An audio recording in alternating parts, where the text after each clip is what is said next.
लाडक्या बहिणींसाठी अतिशय आनंदाची बातमी। इथं मेसेज पाहू शकता तुम्ही, लाडकी बहीण योजनेचे 2100 रुपये जमा करण्यात आलेले आहे। तारीख सुद्धा पाहू शकता तुम्ही, 8/1/2025 म्हणजे आजच बहिणींच्या खात्यात पैसे जमा करण्यात आलेले आहे। लाडकी बहिणींना मिळाले जानेवारीचा हप्ता 2100 प्रमाणे सर्वात मोठी आनंदाची बातमी आहे। आणि कोणकोणत्या जिल्ह्यात पैसे वाटप झाले, 2100 रुपये वाटप होणार आहे, पण कोणकोणत्या जिल्ह्यात पैसे वाटप झाले त्याची पूर्ण लिस्ट आपल्याकडे आलेली आहे। मुख्यमंत्री माझी लाडकी बहीण योजनेबाबत मोठा निर्णय, म्हणजे आता शासनाने एक मोठा निर्णय घेतलेला आहे। या 12 जिल्ह्यातील महिलांच्या बँक अकाउंटमध्ये जमा करण्यात आलेला आहे जानेवारी महिन्याचा हप्ता। तुमच्यासाठी अतिशय आनंदाची बातमी, पण समोरच तुम्ही एक गोष्ट लक्षात घ्या, तुम्हाला तर पैसे येत आहे, पण भरपूर अशा महिला आहेत त्यांना या योजनेपासून काढण्यात आलेलं आहे। आता लाडक्या बहिणींना 60 लाख बहिणींचे अर्ज आता रद्द झालेले आहे। बघा, सर्वात मोठी दुःखद बातमी आहे की लाडक्या बहिणींना 60 लाख बहिणींना या योजनेपासून काढण्यात आलेलं आहे। म्हणजे कशाबद्दल काढण्यात आलं आहे, काय चुकी झालेली आहे, आता लाडक्या बहिणींचं सर्वात मोठी लिस्ट सुद्धा जाहीर केलेली आहे। ती लिस्ट सुद्धा तुम्हाला दाखवतो। तुम्ही जर या लिस्टमध्ये तुमचं नाव असेल तर तुम्हाला देखील, जर तुम्हाला अजून 2100 रुपये आलेला नसेल जानेवारीचा हप्ता, तर तुम्हाला या लिस्टमध्ये तुम्ही तुमचं नाव चेक करा। जर लिस्टमध्ये तुमचं नाव असेल तर तुम्हाला या लिस्टमधून काढण्यात आलेलं आहे। बघा, 60 लाख बहिणींची लिस्ट आहे, यामध्ये जर तुमचं नाव असेल तर तुम्हाला या योजनेपासून काढण्यात आलेलं आहे। कारण सोपं आहे, ते कारण सुद्धा तुम्हाला सांगतो। ही चुकी तुम्ही केली असेल म्हणून तुम्हाला या योजनेपासून काढण्यात आलं आहे, म्हणून तुम्हाला जानेवारीचा हप्ता मिळाला नसेल। ती लिस्ट तुम्हाला पटापट लगेच दाखवून देतो। आता बघा, मकर संक्रांती आधीच महिलांना मोठे गिफ्ट। बघा, तुम्हाला माहिती आहे भरपूर महिलांना काढण्यात आलंय, पण ज्या महिला आता राहिलेल्या आहेत त्यांना मकर संक्रांत आधीच त्यांना मोठे गिफ्ट देण्यात आलंय। महिलांची संक्रांती होणार गोड, 2100 रुपये मिळणार, म्हणजे 12 जिल्ह्यात 2100 रुपये वाटप झालेले आहे आणि उर्वरित जे काही बाकी आहे ते सर्वांनाच एकत्र पैसे दिले जाणार आहे। ठीक आहे, आता सर्वात प्रथम कोणकोणत्या जिल्ह्यात पैसे वाटप झाले मी तुम्हाला त्यांची लिस्ट दाखवून देतो पटापट, आणि लगेच तुम्हाला सांगतो की 60 लाख बहिणींना या योजनेपासून कशाबद्दल काढण्यात आलंय आणि त्यांची लिस्ट कशी जाहीर झालेली आहे। सर्वात प्रथम आपण पाहूया कोणकोणत्या जिल्ह्यात पैसे वाटप झालेले। 12 जिल्ह्यात पैसे वाटप झाले आज। पहिला जो जिल्हा आहे तो आहे नागपूर, बीड, अमरावती, या 3 जिल्ह्यात पैसे वाटप झालेले आहे। आणि सोबतच एक मोठे गिफ्ट सुद्धा देण्यात आलंय मकर संक्रांतीचं। ते गिफ्ट कसं असणार आहे, बहिणींना आता सर्वात मोठं गिफ्ट असणार आहे ते म्हणजे तुम्हाला 2100 रुपये प्रमाणे पैसे दिले जात आहे। ठीक आहे, मी तुम्हाला सर्वात आधी लिस्ट दाखवून देतो आणि नंतर तुम्हाला पूर्णपणे माहिती देतो। त्यापैकी धुळे जिल्हा बघा, आता खानदेशामधून धुळे, जळगाव, रत्नागिरी या जिल्ह्यात सुद्धा पैसे वाटप झालेले आहे। या 12 जिल्ह्यांपैकी या 3 जिल्ह्यात सुद्धा पैसे वाटप झाले, धुळे, जळगाव आणि रत्नागिरी। ठीक आहे, आता पुढचे जिल्हे पाहू शकता, सिंधुदुर्ग, पालघर आणि नाशिकमध्ये सुद्धा पैसे वाटप झाले। आणि शेवटचे 3 जिल्हे पाहू शकता तुम्ही, सांगली, कोल्हापूर आणि संभाजीनगर, असे 12 जिल्ह्यात पैसे वाटप झालेले आहेत। तुम्ही या 12 जिल्ह्यांपैकी तरी राहत असाल तर तुम्ही कमेंटमध्ये सांगा, सर आम्ही या जिल्ह्यांपैकी राहतो आणि आम्हाला एवढे पैसे आलेले आहेत। तुम्हाला 2100 प्रमाणेच पैसे आले असतील। ज्यांचे आम्ही मेसेज चेक केले, ज्या ज्या महिलांनी कमेंट केले त्यांचे आम्ही कमेंटसुद्धा पाहतो की सर आम्हाला पैसे आले, आम्हाला पैसे आले, आणि भरपूर असे मेसेजसुद्धा आम्ही पाहिले आहे। आमच्या एरियामध्ये, आमच्या ग्रामीण भागामध्ये जिथं आम्ही राहतो तिथं आम्ही भरपूर महिलांच्या खात्यात पैसे जमा झालेले आहे। आमच्या जिल्ह्यात सुद्धा पैसे जमा झालेले आहेत। तुमच्या जिल्ह्यात सुद्धा पैसे जमा झाले का नाही तुम्ही कमेंटमध्ये सांगू शकता। ठीक आहे, आता सर्वात प्रथम आपण पाहूया की 60 लाख बहिणींना योजनेपासून का काढण्यात आलंय। असे 12 जिल्ह्यात पैसे वाटप झालेले आहे, ही माहिती आपल्याकडे आलेली आहे। इथं पाहू शकता तुम्ही, ज्या महिलांना पैसे आलेले नसतील त्या महिलांचे नाव लाडकी बहीण योजनेपासून ओळखण्यात आलेलं आहे। बघा, सर्वात मोठी दुःखद बातमी आहे की लाडक्या बहीण योजनेपासून त्यांना आता काढण्यात आलेलं आहे। 60 लाख महिलांना या योजनेपासून म्हणजे काढून टाकण्यात आलेलं आहे। बघा, इथं पाहू शकता 60 लाख बहिणींना या योजनेपासून काढून टाकण्यात आलेलं आहे। आता यांची चुकी काय झाली की यांनी हे 5 नियमांचं पालन न केलं आणि 5 नियमांचं पालन न केल्यामुळे या योजनेपासून त्यांना काढण्यात आलं आहे। आता कोणत्या त्या महिला आहे या योजनेमधून काढण्यात आलेलं आहे, म्हणजे आता कोणत्या त्या महिला या योजनेपासून काढण्यात आलेले आहे, ज्या महिलांनी या 5 नियमांचं पालन केलं नसेल अशा महिलांना योजनेपासून ओळखण्यात आलेलं आहे। बघा, आता ज्यांनी या 5 नियमांचं पालन केलेलं नसेल अशा महिलांनाच आता या योजनेपासून ओळखण्यात आलेलं आहे। सर्वात प्रथम तुम्हाला आधीच मी सांगून दिलं आहे की या योजनेबद्दल भरपूर असे निकष लागू झालेले, भरपूर नियम लागू झालेले आहे. ते नियम तुम्ही पालन केलं नसेल, म्हणजे या ज्या 60 लाख बहिणींना आता काढण्यात आलं आहे, तर या बहिणींनी या नियमांचं पालन केलं नाही म्हणून त्यांना आता या योजनेपासून काढण्यात आलं आहे. तुम्हाला ते 5 नियमांबद्दल मी सांगून देतो. सर्वात प्रथम आपण पाहूया कोणकोणते ते नियम आहे. ते नियम तुम्ही लगेच चेक करून घ्या, जेणेकरून तुम्ही सुद्धा या नियमांमध्ये जरी बसला तर तुम्हाला या योजनेपासून काढण्यात येणार नाही. आता त्या बहिणींना काढण्यात आलं या 5 नियमांमुळेच. ठीक आहे, मी तुम्हाला ते नियम दाखवतो कोणकोणते नियम आहे. त्यामध्ये बहिणींना आता या योजनेपासून वंचित करण्यात आलं आहे. पहिला नियम तुम्ही पाहू शकता.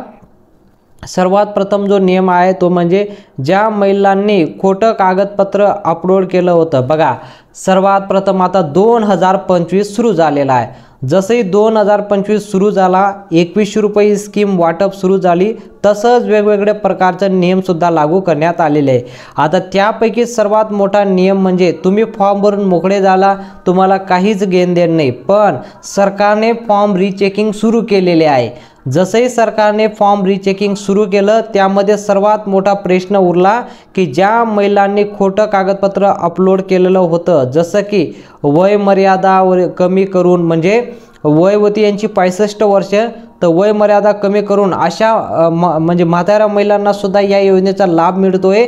त्या महिलांचं नाव कमी करण्यात आलं आहे. ठीक आहे, आणि महिलांनी एका नावावर 2 किंवा 4 फॉर्म भरलेले आहेत, म्हणजे एक महिलांच्या नावावर 2 किंवा 4 फॉर्म त्यांनी भरलेले आहेत. अशा महिलांना देखील आता ओळखण्यात आलेलं आहे. त्यांच्या लक्षात आलं की अशा महिला आहेत, त्यांच्या आता म्हणजे ज्यांनी 2 फॉर्म भरले, ज्यांनी 3 फॉर्म भरले, त्यांचे 3ही फॉर्म रद्द झाले, ज्यांनी 4 भरले त्यांचे 4ही फॉर्म रद्द झाले आणि त्यांच्यावर कारवाई सुद्धा करण्यात आलेली आहे. आता 60 लाख बहिणींना म्हणजे एवढी मोठं आकडा समोर आला आहे, तर यावर एक मोठा संचय सुद्धा होतोय की बहिणींनी असं गैरवापर करून लाडकी बहीण योजनेचे पैसे हटपण्याचा प्रयत्न केला आहे सरकारकडून. सरकार मोठं ॲक्शन घेत आहे, म्हणून तुम्ही या नियमांबद्दल पूर्णपणे जाणून घ्या. दुसरा जो नियम आहे म्हणजे सरकारने आता तातडीचा जो आदेश दिला आहे, जो नियम दिला आहे, तो म्हणजे इथं पाहू शकता, ज्या महिलांचे इन्कम 2024चे 2.5 लाखपेक्षा जास्त असेल अशा महिलांना आता 2025 मध्ये पकडण्यात आलं आहे. बघा, आता महिलांना कसं त्यांनी आता ट्रॅक केलं की लाडकी बहीण योजनेचा फॉर्म आता रिचेकिंग सुरू आहे, तर तिथं तर मेन्शन केलं आहे की 2.5 लाखाचं उत्पन्न आहे असं, पण त्यांनी जसं ऑनलाईन पद्धतीने त्यांनी सर्व काही चेक केलं, सर्व काही डाटा त्यांनी मागून घेतला आहे आणि तो सर्व डाटा त्यांनी म्हणजे आता 2025 मध्ये ट्रॅक करणं सुरू केलेलं आहे. जसंही 2025 सुरू झाला, बहिणींसाठी सर्वात मोठी अपडेट आहे की सर्व बहिणींना आता रिचेकिंग फॉर्म सुरू केल्यामुळे सर्वांचे फॉर्म म्हणजे आता नवीन चेक होत आहे आणि त्यामधून ज्या महिलांचं त्यांना काय वाटलं अडचण, त्या महिलांना आता त्यांचे फॉर्म ओळखण्यात येणार आहे, म्हणजे लाडकी बहीणपासून त्यांना आता काढण्यात आलेला आहे. ठीक आहे, हा झाला दुसरा नियम. तिसरा नियम पाहू शकता तुम्ही. तिसरा जो नियम लागू केलेला आहे तो म्हणजे महिलांकडे कोणतीही 4 चाकी गाडी नकोय, घर प्लॉट सुद्धा नको, म्हणजे 4 चाकी गाडी पण नको, घरदार प्लॉट पण नको. अशा महिलांना सुद्धा योजनेपासून ओळखण्यात आलेलं आहे. घर प्लॉट म्हणजे फक्त तुमच्या नावावर नको, तुमच्या फॅमिलीमध्ये घर असेल, दार असेल, काही प्रॉब्लेम नाही, फक्त महिलांच्या नावावर नको. कोणत्या महिलांच्या नावावर? ज्या बहिणीने लाडकी बहीण योजनेचा फॉर्म भरला आहे अशा बहिणींच्या नावावर घर प्लॉट वगैरे गाडी वगैरे नकोय. तर अशा महिलांना काही घाबरायची गरज नाही. पण ज्या महिलांच्या नावावर हे सर्व असेल अशा महिलांना सुद्धा काढण्यात आलेलं आहे. सरकारला सर्व काही अपडेट आहे, सर्व डाटा त्यांनी चेक करून त्यामध्ये 60 लाख महिलांमध्ये ये अशा सुद्धा महिला ज्यांच्या नावावर घरदार वगैरे आहेत त्यांना सुद्धा आता काढण्यात आलेला आहे. ठीक आहे, हा झाला तिसरा नियम. आता चौथा नियमांबद्दल तुम्ही जाणून घ्या. महिला महाराष्ट्राचे रहिवासी असणे गरजेचं आहे.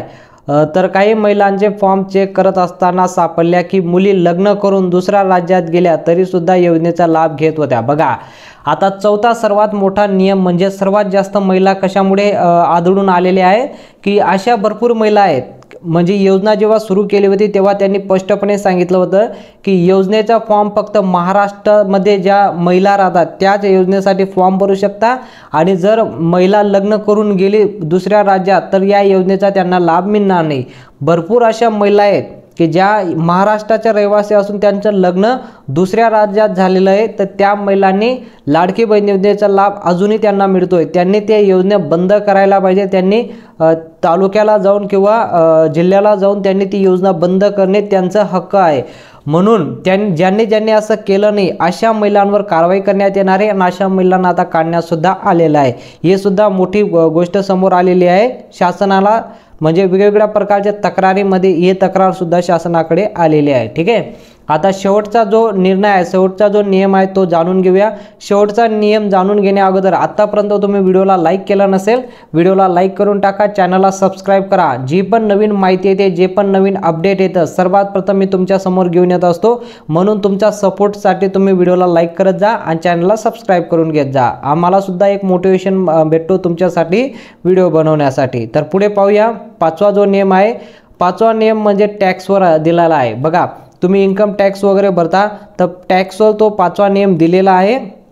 ज्या महिलांच्या कुटुंबात कोणी टॅक्स भरत असेल किंवा अशा महिलांकडे म्हणजे इन्कम टॅक्स तुमच्या कुटुंबामध्ये जरी कोणी भरत असेल किंवा भरलेलं असेल अशा महिलांचं नाव सुद्धा आता ओळखण्यात आलेलं आहे. म्हणजे 60 लाखमध्ये अशा महिलांचे सुद्धा नाव आले आहे की ज्यांच्या कुटुंबामध्ये कोणी कधी ना कधी इन्कम टॅक्स भरलेला असेल, तर अशा त्यांच्याकडे बॅकअप आलेला आहे. आता तुम्हाला माहिती आहे सर्व काही डिजिटल झालेलं आहे. डिजिटल झाल्यामुळे एक क्लिक करून लगेच समजून जातं कोणाच्या नावावर काय आहे, काय झालं आहे, कोणाच्या परिवारमध्ये टॅक्स भरतं, कोण टॅक्स भरत नाही, हे सर्व काही सरकारकडे डाटा असतं. म्हणून जर तुम्ही इन्कम टॅक्स तुमच्या कुटुंबामध्ये भरलेला असेल तर तुम्ही सुद्धा या योजनेपासून ओळखण्यात आलेले असतील. असं या 5 नियमांचं त्यांनी ठराव केला आहे. या 5 नियमांमध्ये ज्या काही बसला त्यांना सर्वांना याचा लाभ देण्यात येणार आहे आणि ज्या महिला या नियमांमध्ये बसल्या नाही त्या महिलांचं या योजनेपासून नाव ओळखण्यात सुरुवात झालेली आहे. 60 लाख महिला आत्तापर्यंत या योजनेपासून काढण्यात आलेला आहे. ठीक आहे. तर तुम्हाला आत्तापर्यंत तुम्हाला 12 जिल्ह्यात पैसे वाटप झाले. तुम्हाला पैसे मिळाले का नाही तुम्ही कमेंटमध्ये सांगू शकता आणि तुम्ही कोणत्या जिल्ह्यात राहता ते सुद्धा तुम्ही कमेंटमध्ये सांगा. आणि तुम्हाला आत्तापर्यंत लाडकी बहीण योजनेचे किती पैसे मिळाले ते सुद्धा तुम्ही कमेंटमध्ये सांगू शकता. भेटूया पुढच्या मोठ्या अपडेटमध्ये.